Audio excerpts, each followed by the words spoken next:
কালকে ডিআই অফিসে আমরা দেখেছি যে আমাদের শিক্ষকের গায়ে বুকে লাথি মারা হয়েছে। আমাদেরকে বুকে গুলি করুন, গুলি, লাথি মারবেন না। লাথি তো মেরে দিয়েছেন, পেটে পেটে লাথি মেরে দিয়েছেন, আর লাথি নয় গুলি খেতে চাই, গুলি গুলি করে দিন, মরে যাব। দরকার নেই এরকম এরকম প্রশাসনকে। একদমই একদমই।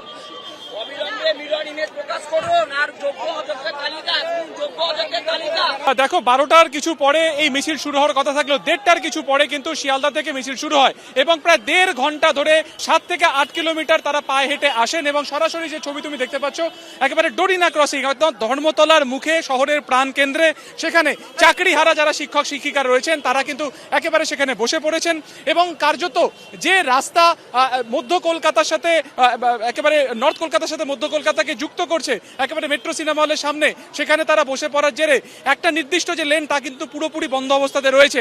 অন্য যে একটি লেন খোলা রয়েছে সেটি কিন্তু একেবারে ধর্মতলা থেকে সেন্ট্রাল এভিনিউর দিকে যাওয়ার, ফলত অত্যন্ত গুরুত্বপূর্ণ এই রাস্তাতে প্রায় আধ ঘন্টা ধরে তারা বসে রয়েছেন এবং তাদের বক্তব্য একটাই যে তাদের নিয়োগ প্রক্রিয়া কমপ্লিট করতে হবে এবং তারা যাতে চাকরি ফের পান সেই সুব্যবস্থা করতে হবে এবং এই গোটা ঘটনাতে তারা কিন্তু কার্যত দোষারোপ করছেন এসএসসির দায়িত্ব জ্ঞানহীনতাকে। গতকালকে কসবা ঘটনার পরিপ্রেক্ষিতে এবং তাদের এই যে চাকরি খোয়া একেবারে চাকরি কার্যত চলে গিয়েছে সেই প্রতিবাদে তারা কিন্তু আজকে রাস্তায় নেমেছেন এবং সমাজের যারা বিশিষ্টজন রয়েছেন তাদেরকেও তাদের আহ্বান জানানো হয়েছিল। তার জেরে আমরা দেখতে পারলাম যে আরজিকর কাণ্ডের সেই সময় তারা যারা রাস্তায় নেমেছিলেন সেই জুনিয়র ডক্টরস ফোরামের যারা সদস্যরা তারা নেমেছেন, বিশিষ্টজনদের মধ্যে বাদশা মৈত্র এসেছিলেন। ফলত আরজিকরের ঘটনার পরে আরও একবার কিন্তু শহরের কলকাতা বা রাজপথ কার্যত প্রতিবাদে গর্জে উঠল। মেয়র ফিরহাদ হাকিম বলেছেন যে কালকে ডিআই অফিসে আপনাদের আন্দোলনের জেরে যদি কোনো ফাইল মিসিং হয়ে যেত তার দায়িত্ব কে নিত? আপনারা কেন গেছিলেন? ডিআই অফিস পর্যন্তই যায়নি, আমরা তো আন্দোলন করেছি। আমাদের জীবন থেকে যে চাকরিটা হারিয়ে গেল এর দায় কি ফিরহাদ হাকিম নেবে? আমাদের পেটে লাথি মেরেছে তার দায় কি ফিরহাদ হাকিম নেবে? আমাদের মা বাবা গুলো পথে বসেছে, আমরা পথে বসেছি, এত এত শিক্ষক আজ পথে বসেছি, তার দায় কি ফিরহাদ হাকিম নেবে? কোন ফাইল নেবে?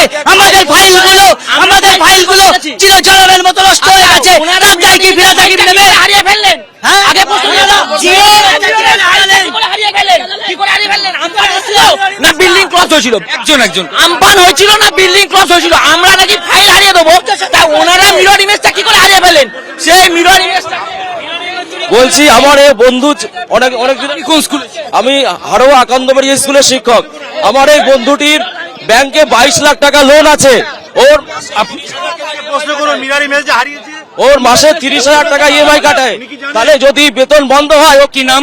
আমার নাম আব্দুল্লাহ আল মঞ্জুম। কোন স্কুলের শিক্ষক? আমি মহেশপুর সরকারি হাই স্কুলের শিক্ষক। আপনার ব্যাংকে 5 লক্ষ টাকা ঋণ এই মুহূর্তে? 5 লক্ষ নয়, আমার ব্যাংকে 22 লক্ষ টাকা ঋণ, 22 লক্ষ টাকা ঋণ।